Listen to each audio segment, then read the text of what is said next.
It's just so interesting to work out what's going on here. I think that you would say, similar to what I wrote about in the Tech in Depth overnight, NVIDIA's sold out. So whether your goal in this market is to play the SpaceX IPO for space-based data center, orbital data center, or you're just trying to build out data center on Earth, demand is vastly outpacing supply. Does that sum it up? Yes, indeed. I think so. And maybe to put some numbers behind it. So I think if we think about AI, you can break it down in three sort of bullet points, right? Like one, it's viral, right? So it's sort of like Zoom during COVID. The growth is unparalleled, and we can see this in the Anthropic numbers. Two, though, it's also highly underpenetrated. So, there's 1 billion office workers in the world, and a tiny, tiny fraction of them are actually using these tools as of today. We try to estimate it, it's maybe 2 or 3%. So it's a very, very small number. And then three, all this sort of virality and underpenetration is hitting this market, the semiconductor market, where you have companies that have long lead times, they're oligopolistic, right, pricing power. So if you add all these things together, it's likely we're going to be supply constrained for quite some time.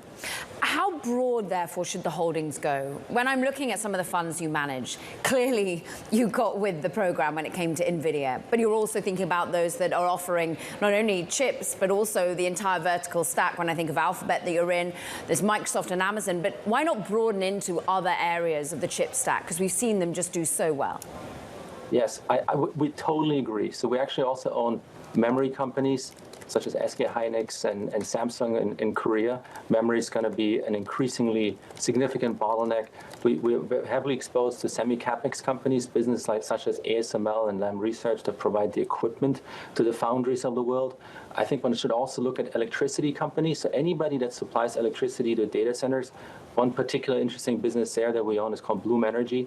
And then lastly, CPUs. CPUs are back. For us, that's particularly interesting on ARM, but agentic AI needs a lot of CPUs. So I think you're right. One should look at the total stack, and there's many, many winners across the entire stack. Daniel, our top story in the show today was news from Huawei on logic folding.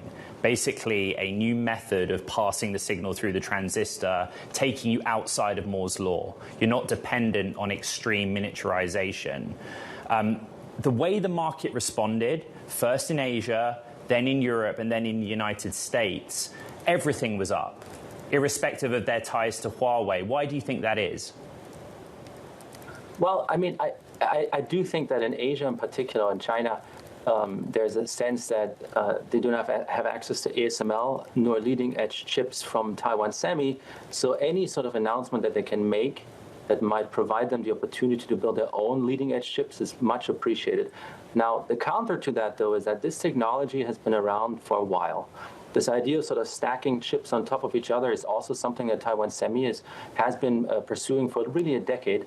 The problem with it is that it's twofold. One, you have to stack them on top of each other. And two, there's a heat dissipation issue, which is very, very difficult to solve. So time will tell, but we're somewhat skeptical about the Huawei announcements as they are as of today. How skeptical are you or not of just China's prowess when it comes to AI and owning its own supply chain right now? Yes, so I have to say we're very impressed with what China has been doing. But the core issue remains as ever the same, I think. So China does not have ASML and or lithography manufacturing capabilities that would allow them to build leading-edge chips. So anything above sort of 5 nanometer plus. And as long as that doesn't change, they will struggle to compete with NVIDIAs of the world, with the SK Hynixes and Microns of the world. And in our opinion, they're maybe a decade away from that. It took 15, 20 years for Western nations to build something like ASML. So as long as that's the case, they will struggle to compete. Daniel, how's your math been going post NVIDIA earnings, right? I think about the $1 trillion figure, which is Blackwell, Rubin, calendar 25 to calendar 27. And then what NVIDIA said was they see hyperscaler CapEx 1 trillion for the coming 12-month period. So you're trying to work out how much did they capture in sales, and how does that translate for NVIDIA into free cash flow? Have you done that math? Yeah, so the math we have actually done, and I would humbly argue is equally interesting maybe is, so Jensen has said something about 3 to 4 trillion capex for 2030 for the entire industry. So 3 to 4 trillion, an enormously large number. Now, NVIDIA tends to have something like, we believe, 60% market share across training and inference. Now, if that number is true, which we actually find hard to dismiss, then NVIDIA would generate something close to $40 of earnings per share and close to $1 trillion of free cash flow by 2030. And that would indicate the stock at sort of 5 times earnings in that time period. So that to us was sort of a super interesting number. They've mentioned it before. And it seems very, very large as of now. So you'd have to have a lot of growth in the Anthropics of the world. But Jensen has shown over time that he tends to hit the numbers that he talks about. So we're very positive on that.